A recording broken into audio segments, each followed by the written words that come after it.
Berhenti sejenak, tarik nafas perlahan, dan dengarkan ini tanpa keinginan untuk membantah. Tidak semua yang terjadi di hidupmu perlu diceritakan.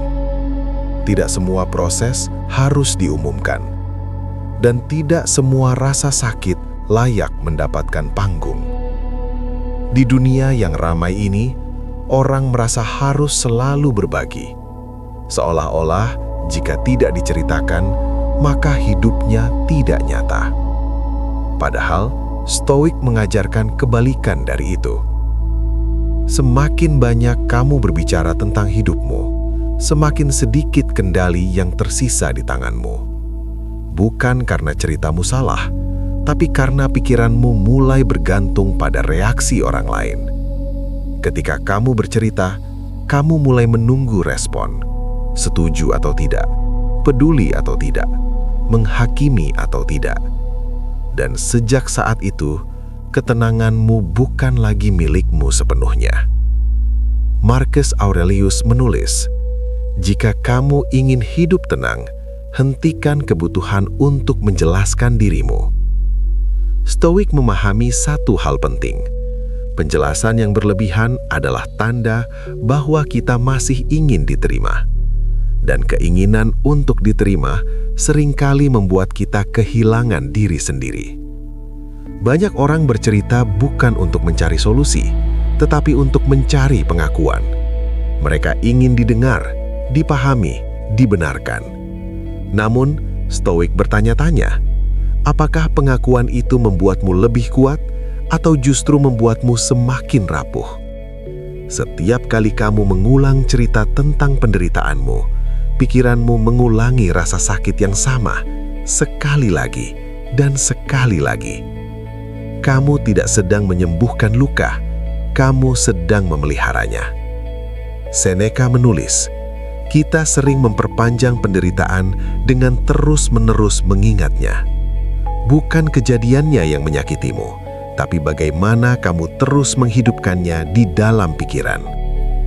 Orang Stoik sangat berhati-hati dengan apa yang keluar dari mulutnya, karena mereka tahu kata-kata membentuk kebiasaan berpikir. Jika yang sering keluar adalah keluhan, maka pikiranmu dibor untuk melihat hidup sebagai beban. Jika yang sering keluar adalah cerita luka, maka Anda mulai mengidentifikasi diri sebagai korban. Padahal, Stoik tidak pernah mengajarkan untuk menjadi korban. Mereka mengajarkan tanggung jawab batin. Tanggung jawab atas pikiran, atas reaksi, atas cara memandang hidup. Diam bukan berarti memendam, diam berarti menunda reaksi. Nada jelas dan menjiwai. Berhenti sejenak, tarik nafas perlahan, dan dengarkan ini tanpa keinginan untuk membantah. Tidak semua yang terjadi di hidupmu perlu diceritakan. Tidak semua proses harus diumumkan. Dan tidak semua rasa sakit layak mendapatkan panggung. Di dunia yang ramai ini, orang merasa harus selalu berbagi. Seolah-olah jika tidak diceritakan, maka hidupnya tidak nyata. Padahal, Stoik mengajarkan kebalikan dari itu. Semakin banyak kamu berbicara tentang hidupmu, semakin sedikit kendali yang tersisa di tanganmu. Bukan karena ceritamu salah, tapi karena pikiranmu mulai bergantung pada reaksi orang lain. Ketika kamu bercerita, kamu mulai menunggu respon. Setuju atau tidak, peduli atau tidak, menghakimi atau tidak. Dan sejak saat itu, ketenanganmu bukan lagi milikmu sepenuhnya. Marcus Aurelius menulis, "Jika kamu ingin hidup tenang, hentikan kebutuhan untuk menjelaskan dirimu." Stoik memahami satu hal penting. Penjelasan yang berlebihan adalah tanda bahwa kita masih ingin diterima. Dan keinginan untuk diterima seringkali membuat kita kehilangan diri sendiri. Banyak orang bercerita bukan untuk mencari solusi, tetapi untuk mencari pengakuan. Mereka ingin didengar, dipahami, dibenarkan. Namun, Stoik bertanya-tanya, apakah pengakuan itu membuatmu lebih kuat atau justru membuatmu semakin rapuh?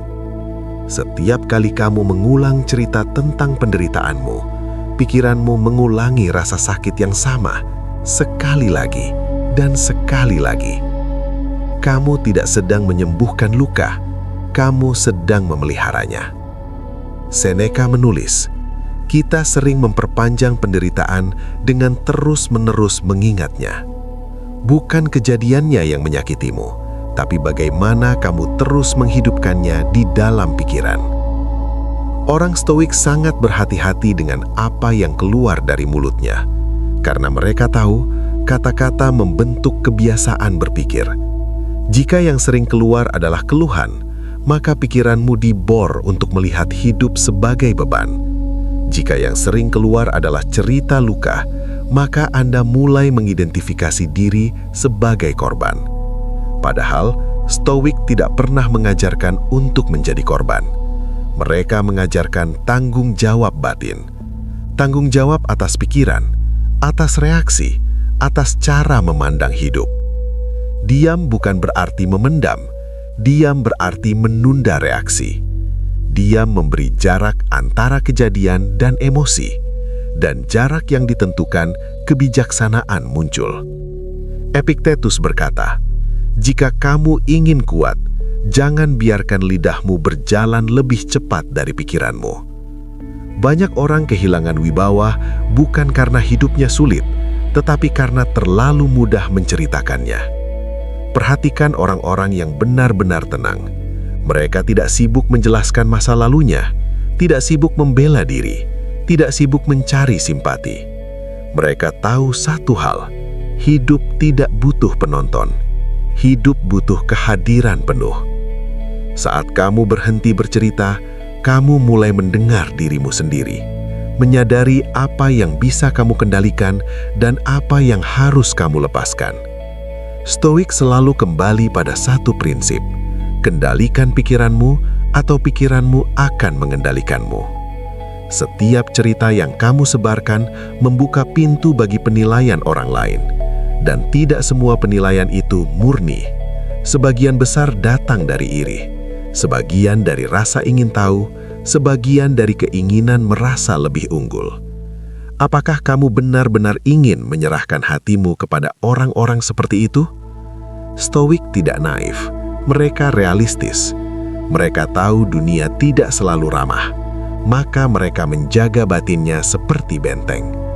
Benteng itu bernama diam yang sadar. Ada waktunya untuk berbicara, ada waktunya untuk meminta bantuan. Tetapi itu dilakukan dengan pilihan, bukan dengan dorongan emosi. Ketika kamu terlalu sering bercerita, kamu melatih dirimu untuk bergantung. Ketika kamu belajar diam, kamu melatih dirimu untuk berdiri sendiri. Kemandirian batin adalah kebebasan tertinggi menurut Stoik. Tidak semua orang perlu tahu apa yang sedang kamu bangun, karena tidak semua orang ingin melihatmu berhasil. Dan tidak apa-apa, proses terbaik sering tumbuh dalam senyap.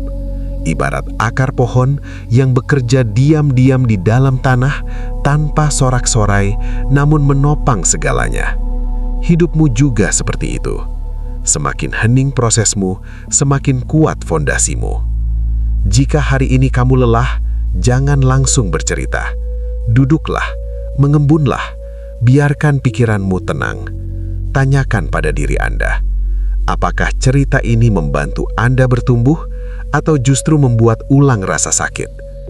Jika jawabannya kedua, maka diam adalah pilihan paling berani. Karena tidak semua orang mampu menahan diri untuk tidak berbicara. Stoik mengajarkan bahwa kekuatan sejati tidak berisik. Dia tenang, dia stabil, dia tidak butuh pengakuan. Dan saat kamu berhenti menceritakan semuanya, kamu akan merasakan satu hal yang langka, ringan. Ringan karena tidak membawa opini orang lain. Ringan karena tidak menunggu validasi. Ringan karena kamu kembali memegang kendali. Ingat ini baik-baik, hidupmu bukan cerita untuk dikonsumsi orang lain. Hidupmu adalah latihan batin untuk dirimu sendiri. Jika kamu ingin menjadi lebih kuat, lebih tenang, dan lebih berwibawa, dimulai dari satu kebiasaan kecil. Berhenti menceritakan apa yang terjadi di dalam hidupmu. Biarkan tindakanmu yang berbicara, biarkan hasilmu yang terlihat, dan biarkan ketenanganmu menjadi penjelasan. Jika kamu ingin terus belajar tentang stoik kendali diri dan kekuatan batin tanpa banyak suara, jangan lupa subscribe channel ini. Kita tidak berisik, kita bertumbuh.